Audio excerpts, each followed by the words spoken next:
Record muchos problemas.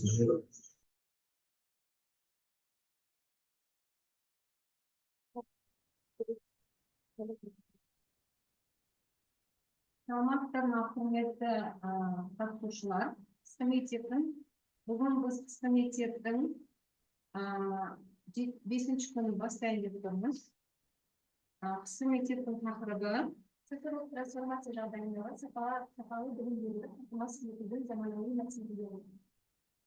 Современные проблемы обеспечения качества образования в условиях цифровой трансформации. Первый спикер у нас Тугаева Аяжан, студентка второго курса группы МО 24-5К, научный руководитель института. Она выступает по теме современная интерпретация петроглифов, исторические изображения на камне, использование петроглифов в изобразительном искусстве и связь с цифровыми технологиями. Тугаева Аяжан, сіздің назарларыңызға петроглифтердің заманауи процесі, тастағы тарихи белгілер, петроглифтердің дүниенің шығармаларында қолданылуы және цифрлық технологияларды қолдану. Аяжан, барлық сақтарды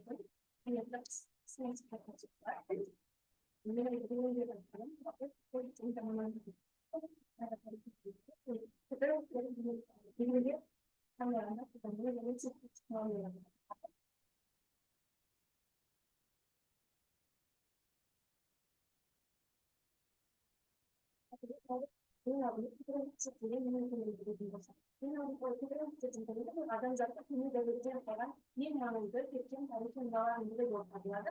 Олар тек дүниелердің алғашқы тарихтері ғана емес, сонымен қатар сол кезеңде қоғамның дүниетанымын, яғни түрлі діни сенімдердің шығармашылық құрылымдарын және мәдениеттің ісінде мәлімет берудің негізгі көзі болып табылады. Петроглифтер сөздің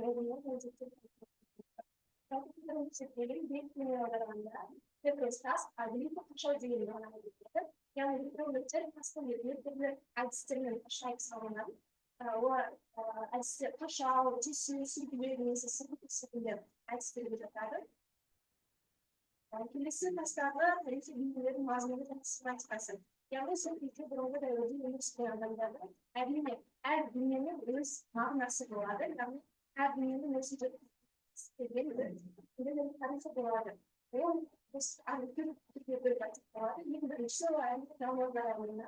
Яғни адамдар өте таңдаған жануарларды дүниелер алу секілді. Олар жылқы, арқар, түйе, қасқыр және мамонт деген секілді жануарлар болып табылады.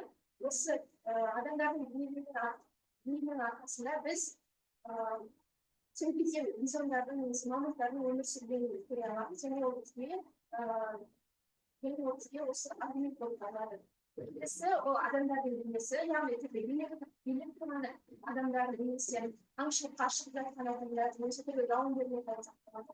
Ал үшінші мазмұны ол космогониялық сенімді, яғни ол кездегі адамдар өзінің діни наным сенімдерін табиғатпен байланыстырған болып табылады. Яғни онда біз әртүрлі күнбасты дүниелерді көрсетіп қалады, немесе күнді айналған нышандарды көрсетіп қалады. Ал төртіншісі ол тұрмыстық салттық көріністер, яғни арбалар, кеш көрінімдері, мал шаруашылығы және тағы басқа.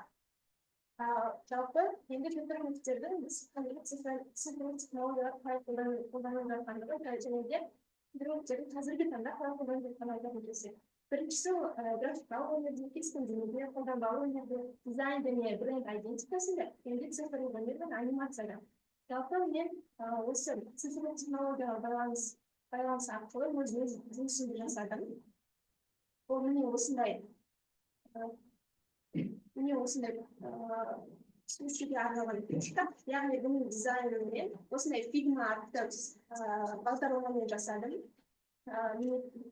Яғни осыны біз әр адам өз тарихын білу керек. Осы петроглифтер біздің тарихымыз болып табылады. Енді ол тарихты ұмытпауымыз үшін және де осы тарихты бағалауымыз үшін осындай қазіргі таңда түрлі заманауи осындай заттарға қолданып дизайн жасауға болады. Келесі қорытындыға келетін болсақ, петербургтер ол адамзат өркениетінің ең көне көркемдік және мәдени топтарының бірі болып табылады. Олар ежелгі қоғамдардың өмір салты, діни наным сенімдері мен дүниетанымды түсінуге мүмкіндік береді.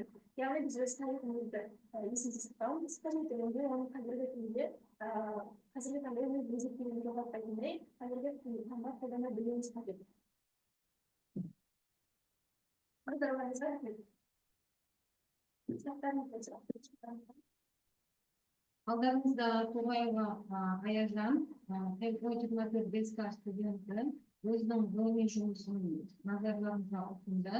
Ол ғылыми жұмыстың тақырыбы петрографияның заманауи интерпретациясы, тақта тарихи білімдер, петрографияның дүниеге шығармаларында қолдану және цифрлық технологияларда оларды қолдану. Сұрақтарыңыз болса, Аяжанға? Сұрақтарыңыз жоқ болса, Аяжанға үлкен рахметімізді айтамыз. Аяжан ұлбілі студенттің бірі болып табылады. Және Аяжанымыз жоғары шәкіртақының иесі және сыртқы құрлықтың үміткері болып табылады. Рахмет Аяжан, табыс тілейміз шығармашылық сізге. Келесі сөз екінші спикер Ахмудова Береван, М24 БСК студенті, ғылыми жетекші Мужибекова. Береванның тақырыбы қазіргі Қазақстан суретшілерінің бейнелеу өнер шығармаларының даму бағыттары және цифрлық технологияларды қолдануы. Береван.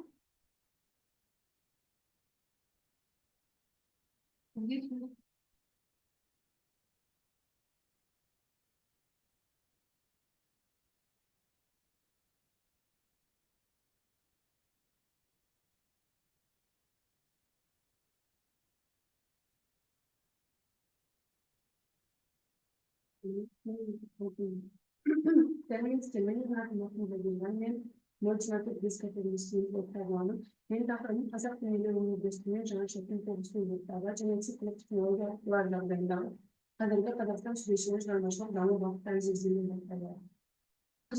Келетін болсақ, цифрлық дәуірдегі қазақ өнерінің өзектілігі. Бүгінгі цифрлық дәуірде өнердің даму бағыттары айтарлықтай үш алда. Оған қазақ бейнелеу өнерде бұл үдерістен тыс қалмай дәстүр мен инновациясын ұштастыру арқылы және шығармашылық көкжиектерді игеруге бұл даму олардың дәстүрлі мұраны қалай сақтап, жаңашылдықпен қалай үйлестіретіні туралы сөз қозғалады. Ал дәстүрлі қазақ бейнелеуінің негіздері мен ерекшеліктері болып табылады. Яғни бұрын бізде көшпелі өмір салты болып кейін көшпелі өмір қазақ халқының өмір салты мен өнерге ерекше із қалдырған. Өрнектер, киіз үйлер, безендірулер, ат әбзелдері бәрі қозғалыстармен бейімделген. Ал ұлттық нақыштар бұл дәстүрлі өнерде жылқы, бүркіт, тақта сияқты жанрлардың сондай-ақ табиғат көріністері кездеседі. Олардың әрқайсысының өзіндік символдық мәні бар. Ал ою-өрнектер бұл қазір ою-өрнектері тек әсемдік үшін ғана емес, сонымен қатар терең философиялық мағынаға ие болып табылады. Олар құмар ретінде қолданылады. Ал материалдар мен техника бұл тері, ағаш, киіз, металл, сүйек сияқты табиғи материалдарды пайдалану және оларды өңдеу әдістері қазақ өнерінің өзіндік ерекшелігін көрсетеді. Қазіргі қазақ суретшілер шығармаларындағы ұлттық көрініс. Қазіргі қазақ суретшілері дәстүрлі құлыпқа қарай, жаңаша түсінік дәстүрлі құлыпқа қарай өзгеріп жатыр. Олар өзінің туындыларын заманауи мәнерде және ұлттық көрініске қарай бейімделу болып табылады. Олар көшпелі мәдениеттің рухын, қазақ халқының тарихын, салт дәстүрін, эпостық кейіпкерлерін және ою-өрнектерін жаңа контекстке ұсынады. Бұлардың бір бөлігі бұл символикалық мағына, яғни бұл дәстүрлер, нышандар мен ою-өрнектерді жаңа мағынамен толықтыру болып табылады. Ал мифологиялық сюжеттер бұл ежелгі аңыздар мен батырлардың жылы қазіргі заман талабына сай интерпретацияланған. Диалектік колорит бұл қазақ жерінің табиғатын, даланың кеңдігін, халықтың тұрмысын, көркемділігін жеткізу болып табылады. Ал рухани мұра бұл өнер арқылы қазақ халқының рухани құндылықтарын насихаттау болып табылады. Цифрлық технологиялардың өнерге әсері және мүмкіндіктер болып табылады. Sıfırlık keskinliğine dediğimiz dastürlü kimlik ve boyadın onun grafik alışverişleri bağlamamalar bahsettiği şeksiz çirkinlikler veriliyor. 3D modelleyici ve animasyon. Ölçümde grafik arkalı dastürlü kazık kitleleri, stavlet öneri ve mitologiyal alemdeki kayta жаңғырту interaktifte instanciyalar bu көрерменнің қатысуымен жасалатын өнер туындылары болып табылады. Бұл дәстүрлі өнердің пассивті қабылдануын мүлдем өзгеше тәжірибе арқылы ұсынады. Ал жасанды интеллект арқылы суретшілерге жаңа идеялар табуға, күрделі композициялар құруға және өнерді автоматтандырылған түрде жасауға көмектеседі. Виртуалды шындық және VR және кеңейтілген AR өнері. Виртуалды көрермен, яғни VR технологиясы арқылы суретшілерді virtual galeriya жасап өз туындыларын әлемнің түкпір-түкпірінен көрерменге ұсына алады.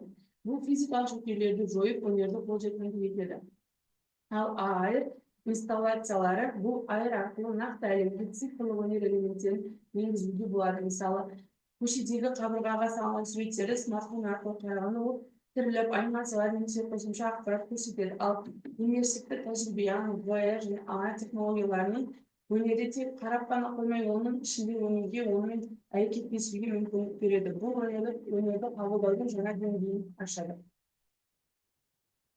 Қазақстандық өнердің әлемдік контексте мен орны мен дамуы. Қазақстандық өнер әлемдік сахнада өзіндік орын табуда. Дәстүр мен қазіргі заман ұштастыра отырып, бірегей шығармашылық бағыт қалыптастыруда. Болашақта бұл үдеріс одан әрі тереңдетіп, таза өнер жаңа формалар мен мазмұнға ие болады деп күтілуде. Халықаралық көрмелерге қатысу, шетелдік галереялар мен ынтымақтастықты және цифрлық өнер нарығын белсенді игеру қазақстандық өнердің дамуына үлкен серпін береді. Қорытындылай келсек, болашаққа бағытталған қазақ бейнелеу өнері.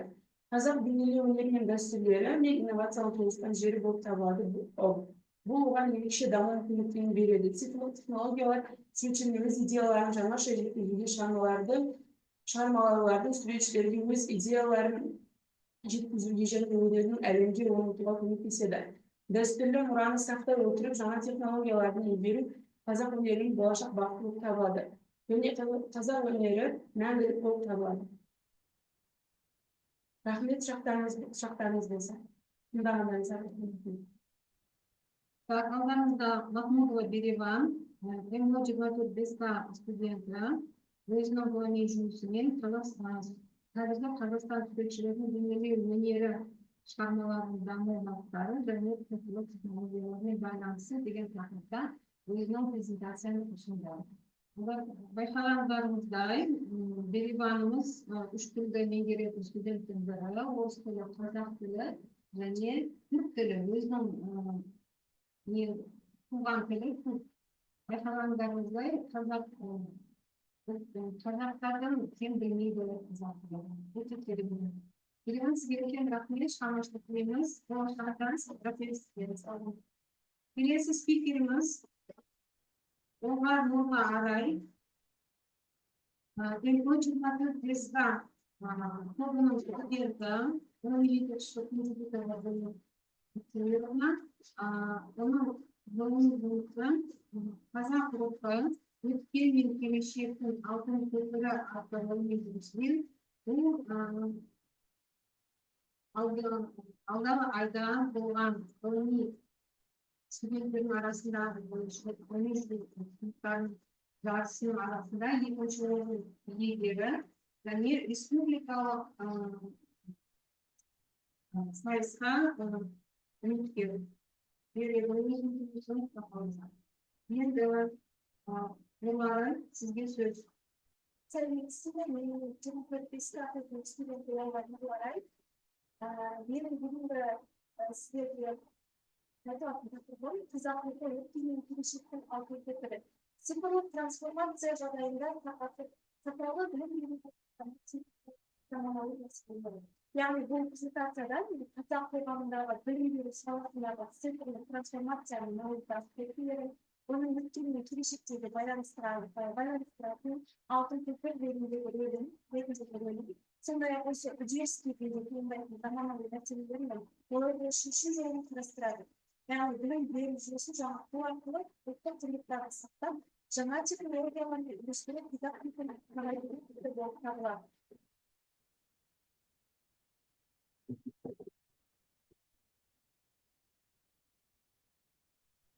Білім берудегі цифрлық трансформацияның негізгі аспекттері кетеді. Яғни бұған инфрақұрылымдық жаңғырту, оқу мазмұнын цифрландыру, педагогтардың құзыреттілігі, оқыту әдістерін өзгерту, директиві енгізу шешімдерді жатқызамыз. Яғни инфрақұрылымдық жаңғыртуға біз жоғары жылдамдықты интернетке қолжетімді заманауи интернеттегі жабдықтармен және бағдарламалық қамтамасыз етумен жарақтандыру. Оқу мазмұнын цифрландыру, электронды оқулықтар, онлайн курстар, интерактивті тапсырмалар және мультимедиялық материалдар жасау. Педагогтардың құзыреттілігін берсек, мұғалімдер цифрлық тиімді қолдануға үйрету және олардың кәсіби арттыру. Оқыту әдістерін өзгерту және дәстүрге оқытудан және қашықтан оқытуға көшу. Жекелендірілген теорияға енгізу. Деректерді негізгі шешімдерге біз оқу үдерісін талдау және оқушылардың жетістіктерін бағалау үшін деректер мен өңдеу жүйелерін қолдануды. Қазақстанның білім беру жүйесіндегі цифрлық бастамалар. Қазақстан соңғы жылдары білім беру саласында цифрлық трансформацияны жеңілдетуге бағытталған бірқатар маңызды қолға ие бастамалар арқылы негізгі мақсаты білім берудің қолжетімділігін арттыру, сапасын жақсарту, оқушыларға өзіндік қабілеттерін дағдыларын қалыптастыру болып табылады. Цифрлық Қазақстан бағдарламасы бұл ұлттық бағдарлама, білім беруді цифрландыру, оқу мекемелерін және қамтамасыз етудегі электронды білім беру платформаларын дамыту көздейді. Бағдарлама аясында көптеген мектептер мен заманауи жабдықтармен қамтамасыз етіледі. Яғни көптеген күнделік кезетін мен сияқты электронды журналдар мен білім беру платформаларының енгізілуі оқу үдерісін басқаруды жеңілдетіп, оқушылар мен мұғалімдерге қосымша білім беру ресурстарын ұсынады. Яғни қатысты оқыту технологиялары және IT сыныптар мен STEM білім беру жүйесін айтамыз. Цифрлық құралдарды тиімді пайдалану, үздіксіз тәжірибе. Цифрлық құралдарды тиімді қолдану білім беру процесін айтарлықтай жақсартып, оқушылармен ынтасын арттырады. Отандық үздік тәжірибелерге сүйене отырып, білім беруде цифрлық құралдарды қалай қолдануға болатынын қарастырады. Яғни оған біз онлайн платформалар, интерактивті тақталар, білім беру қолданбаларын және виртуалды және толықтырылған шрифтта жатқызамыз. Болашақтың білім беру моделі. Инновациялық және инновациялардың даму. Болашақтың білім беру моделі цифрлық технологиялардың мүмкіндіктерін толық пайдалана отырып, оқушылардың ойлауын, проблемаларды шешу қабілетін дамытуға бағытталған. Бұл модельде оқытудың басты мақсаты білім сапасын нығайту және үйрету. Яғни оған біз жасанды интеллект, жекелендірілген оқыту және работа техниканы қолдау, геймификациялық әлемдік коллаборацияларды жатқызамыз. Жасанды интеллектке, яғни оқу бағдарламаларын жекелендіру, оқушылардың жетістіктерін болжау және оқыту процесін автоматтандыру. Жекелендірілген оқыту траекторияларына, яғни әр оқушының қажеттілігіне сай бағдарламалар мен оқыту әдістерін талдау. Осының барлығы бізде болашақтың білім беру моделіне инновациялық дамуына жатқызамыз. Қорытынды қазақ рухын жаңғырту жолындағы қадамдар, яғни цифрлық трансформация қазақ рухын жаңғыртудың және ұлттық білім беру жүйесін келешекке бағыттаудың маңызды құралы. Яғни бай мұрасын сақтап, оның жаңа технологияларының үйлесімділігін үйлестіру қажет.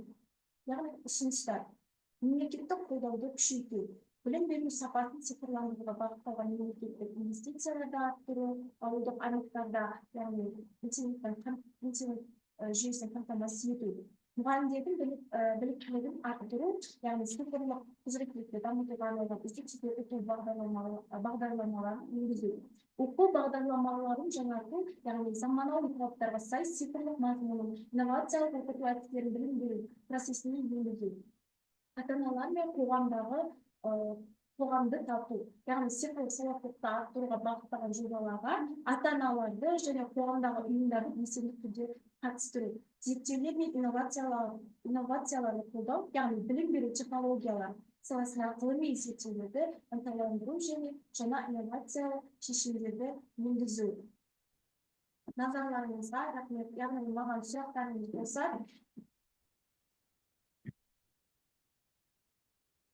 Құрметті тыңдаушылар, алдарыңызда Оңғар Нұрлыбай, 1024-5К тобының студенті, өзінің қазақ тілін өткен мен келешектің алтын көпірі атты өңізінен назарларыңызды аударды. Сұрақтарыңыз болса, Нұрлыбай, сізге үлкен рахмет. Республикалық жарыстан бірінші орын алуға тілектеспіз. Рахмет сізге, көп шығармашылық табыс тілейміз. Келесі сөз